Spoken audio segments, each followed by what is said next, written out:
Okay, hello, welcome to us, Wargamer. I'm your host, Rob. I haven't looked at this yet. I have seen these online. We're going to look at the Necrounda models that have just been previewed from GW. Earlier in the year, I was like, this is it. I'm into Necrounda full time. And then I had to do Age of Sigmar Worlds, and just kind of my world fell apart. And I'm sure you've all done the same thing with projects that you've started. This, by the way, is Colin the Coffee. I got it for my birthday yesterday from my girlfriend, so it has to feature in the video now. Apologies. Anyway, Twitch chat. Me are going to look at the new Necrounda releases, and I have a commitment to re-enter the Necrounda fold, so much so that last week, just before I went to the USA, I bought myself the Necrounda book.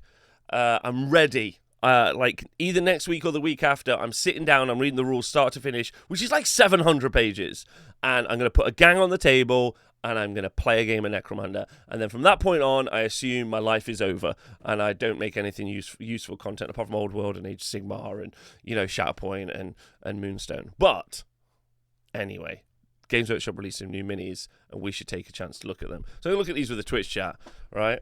And I'm very excited. So, cross the Ash Wastes in short order with the Scalan Explorator for the Ironhead Squat Prospectors. Okay, now I'm very excited because I love Necrounda. The artwork is so good. The Ironhead Squat Prospectors are people of the Ash Wastes. Okay, so for people who are not Necrounda savvy, Necrounda is kind of, and the Underhive and all of that area, although the Underhive is a section of Necrounda. Necrounda is a planet, but mainly a lot of the stuff that we've seen in the Gang War stuff is to do with, the inside these mega habs. Think of like Judge Dredd, these mega blocks. They're even bigger than mega blocks. They're almost like organic, mega structures. Shanty towns hyped up to a billion, basically. Necrounda is SDS. I've just been asked in the chat. Yes. So Necrounda is produced by Specialist Design Studios. There's two studios coming out of Games Workshop. There's Specialist Design Studios. So they produce minis, rules, art, lore, and background for games like Blood Bowl, Necrounda, Titanicus, Old World, etc. The other studio is like just Citadel Studio, and they obviously produce Age of Sigmar, 40k, Underworld's Warcry, Kill Team, etc. Interesting kind of side note is that SDS is a more of a cohesive singular body. Imagine it's more like a small design studio, whereas the other studio is two separate studios, really, where you've got Books and Box Design, where they produce the rules, the narrative, and the background, and the books that we buy, basically. And they design the boxes that we're going to get. And then you have the miniatures team, and the miniatures team produce the miniatures. Now, the miniatures team pretty much is like, they're like the tap. You turn the tap on, the miniatures come out, and then you have to do something. You have to like flow that water in a certain way. So Books and Box Games is trying to, basically manage what the designers do. However, yeah, it's more of a cohesive process in Specialist Design Studios, and I think that does come through. I feel like it comes through anyway. Apart from PDS, amazing. Yeah, and they produce a lot of stuff. Basically. The Hive City is Las Vegas. The rest is whatever Las Vegas is. Anyway, so the bit we're talking about right now is we've talked about Necrounda, and all of these, billions, trillions of people live inside these hab cities. However, outside of the hab cities are the ash wastes. And you think it's desert, but it's really like dust and manufacturing kind of like trash that makes up the ash waste. It's basically Mad Max. It's the Mad Max zone, and there are cars and vehicles and gang fights, and it's 80s, and it's punk as hell, and it's awesome. So that's what we're talking about. And they apply the great planetary trade routes in long fortified convoys. But a separate political entity to the humans they share the planet with, the squats don't use ridge haulers to transport their precious cargoes. They have their own vehicles, huge track crawlers that wend their way across the vast distances, bursting with goods, chems, and other spoils. Now, I'm gutted because two things. Number one, I already think the ridge hauler is awesome, and every day I have to convince myself not to buy a ridge hauler. That's my everyday problem. Every day I say to myself, Rob, don't buy a ridge hauler.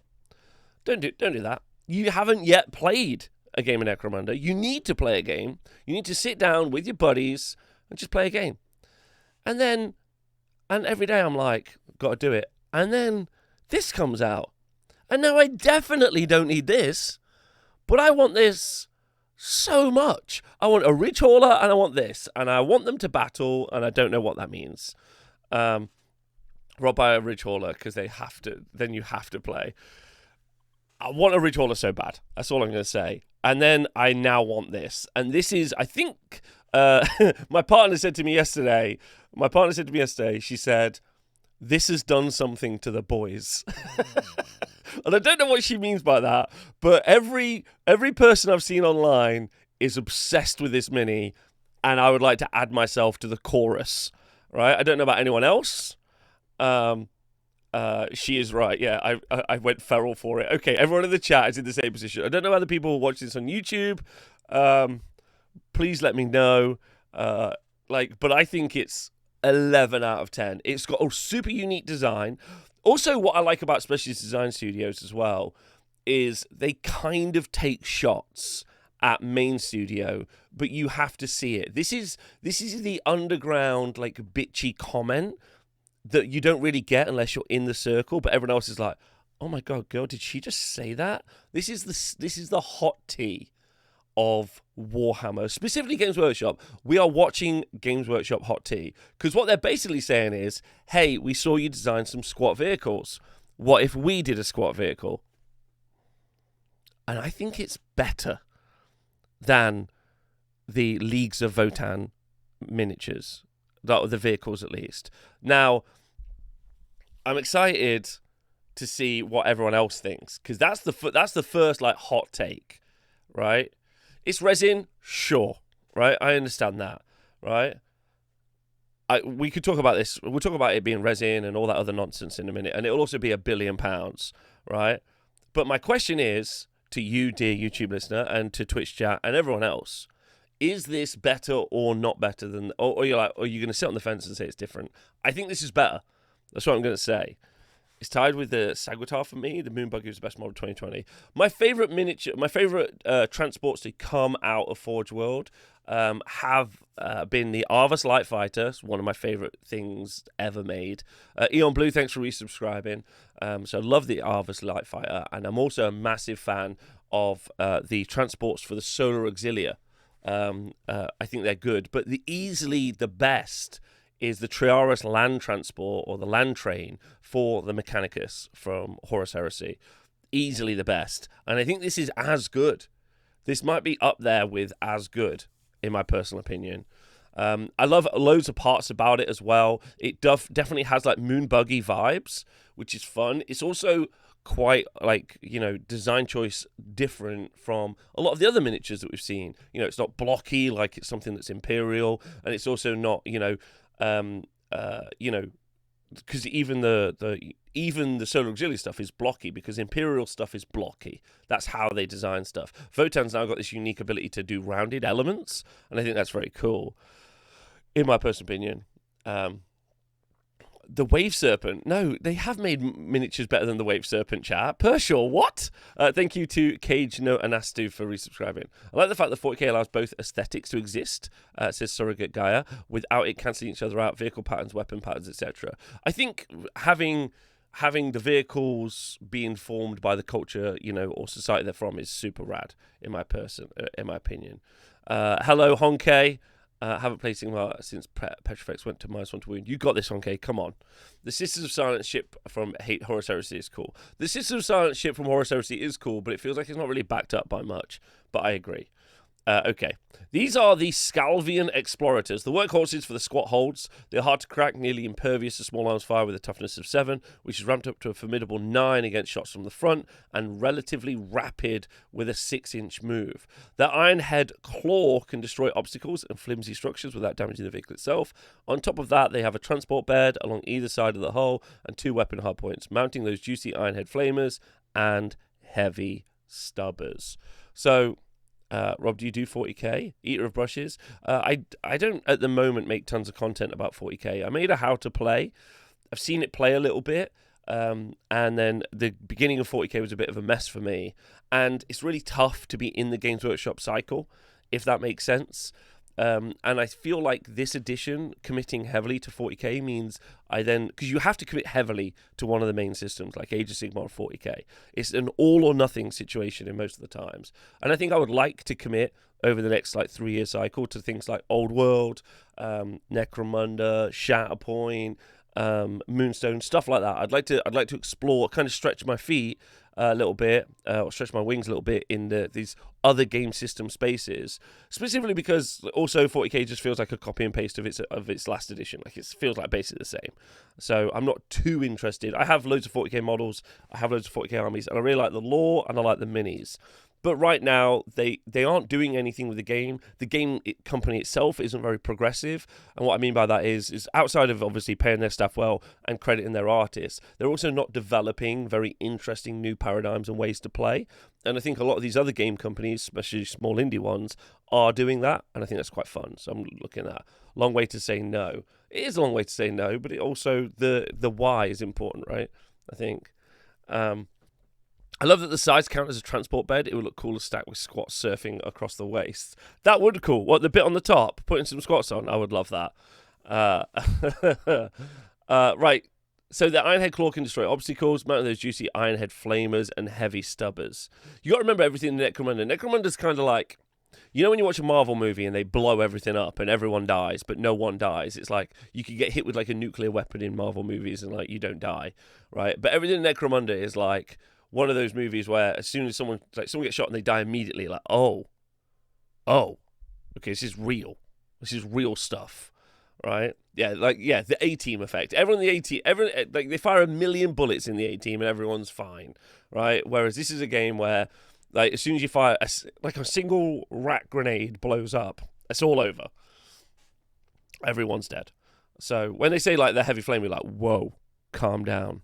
That's not it for squad reinforcements. In the upcoming 3rd volume detailing the Aranthian succession, so this has been the ongoing narrative for Necromunda that's been cracking off, the Aranthian succession, starting with the assassination attempt on Lord Helmwar the 13th.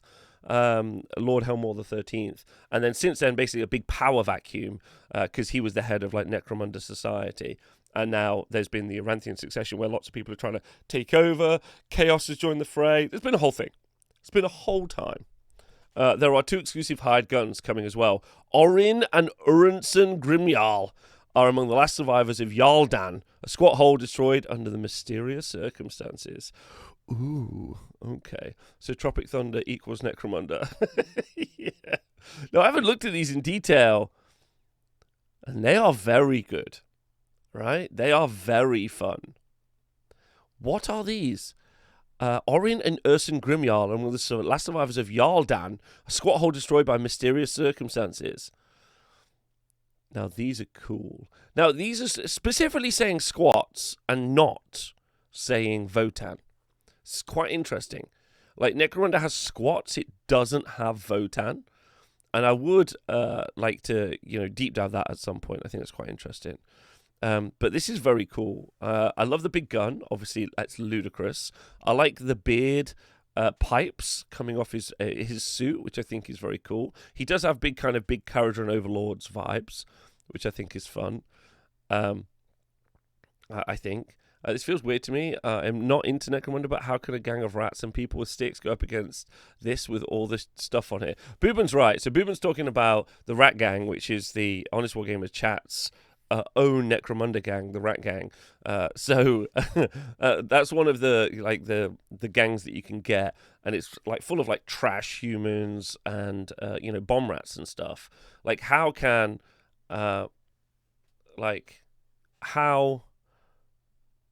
they go against like this heavily armored mega gun? And the answer is just because he's just one dude. You throw enough rat bombs at him, you hit him with enough heavy flamers, you fire enough shrapnel at him, and he will go down. Yeah, he will eventually go down. But is tougher to crack. He'll take a lot more out. We have a numbers situation going on for our gang. They have a quality situation, right? He also isn't wearing a helmet. That's true. So that makes it much more viable. In my opinion. Right, Orin is a house agent armed to the teeth. His status as the last Charter Lord of Yaldan, affording him access to a fractal pulse beamer, an extra deadly Inferno pistol, and a Techmite excavator. Okay, so he's got a good gun, right? It's like Guardsmen versus Plague Marines in 40k. Yeah, exactly.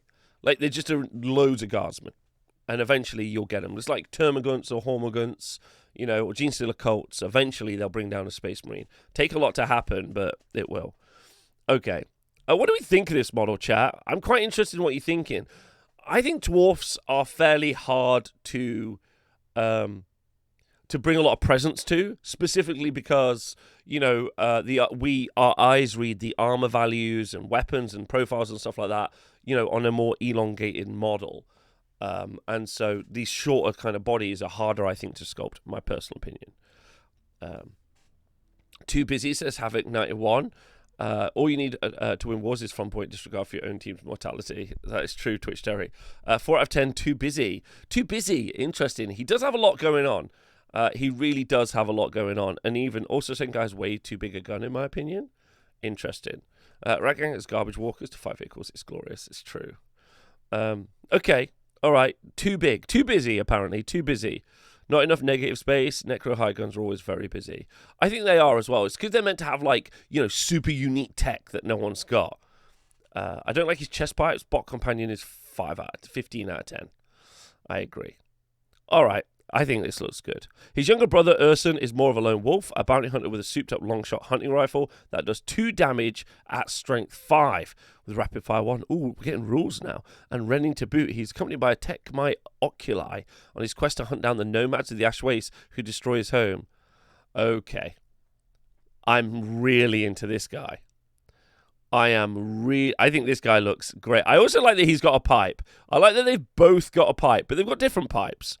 Okay, I really like the pipe. The Oculi is the best thing. The Oculi is cool. I like the 2 little guys generally.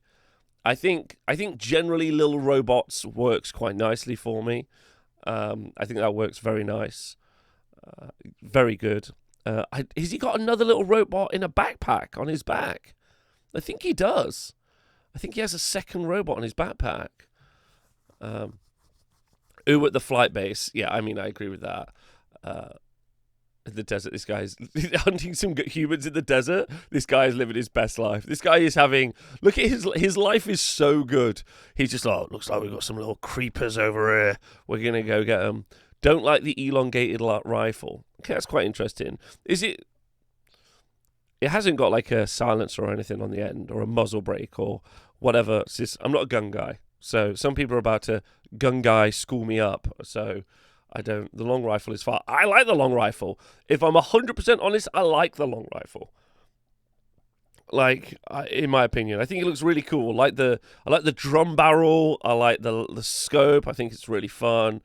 It seems to have a suppressor. I think that's what it is at the end. But again, I'm not a gun guy. In my personal opinion, rifle is perfect size. It's human made to be used by a dwarf. Interesting. His pistol is cool too. Yeah, he does have a little scoot side pistol. I think it's fun. I think it's very fun, and that I think it is, and it's fun to see the squats released as well. In my opinion. So that's it for kind of where we're at for this release for Necromunda, with a statement from me to expect some more Necromunda content to come, because I'm excited by this stuff, but I still want to go back and look at all of the old Necromunda stuff. There's been some stuff released recently. I want to catch up on the narrative of, the Aranthian succession, because it's very cool. And I personally think this and maybe the old world are probably the best settings that currently exist from Games Workshop, at least. I think obviously willing to hear debates on it. I think the Age of Sigmar setting is getting a lot better. I think it's very, very good as well. The reason I like the old world is because while it's just a array of different tropes, it's like medieval France, medieval England, but fantasy. The problem is I quite like that. Obviously, I grew up with that. I think that's cool. Necromunda for me is kind of the punk Judge Dredd aesthetic that I've always wanted from a sci-fi game. And 40k is this kind of odd, different thing that has taken me a long time to get into. There's elements of it I really like the Mechanicus and the Gene Stealer cults. Those elements I really like from 40k. But Necromunda, I understand it. It's cyberpunk. It's Blade Runner. It's Judge Dredd. It's all stuff that I like. Aesthetics that I really, really kind of like. Especially in works of fiction I've worked in the future. Heresy is a good setting as well, actually. That's a really good point. The Heresy is a great setting. I think you could probably throw the Heresy in there. Although I guess that's 40k, but it's also not 40k. But the Heresy is a very good setting. You're absolutely right. Like Necromunda is just sci-fi space opera gang warfare. It's great, of course, absolutely, of course. Like, I don't know about, like, listen, I guess we'll leave on this kind of question. If you could see like a big corporation inputting money into like a TV show based on some Games Workshop IP, I would probably want Necromunda. I think might be harder to do. I'm not sure. Over 40k. You're referencing 40k all the time. Don't forget, Necromunda is inside the 40k universe, so you can always reference it. But I think you get a better, like, you establish the universe better through Necromunda, in my personal opinion, and it makes more sense to me. There's more humanization about it. So anyway, right, I hope you've enjoyed the video, and it's been fun talking about these things.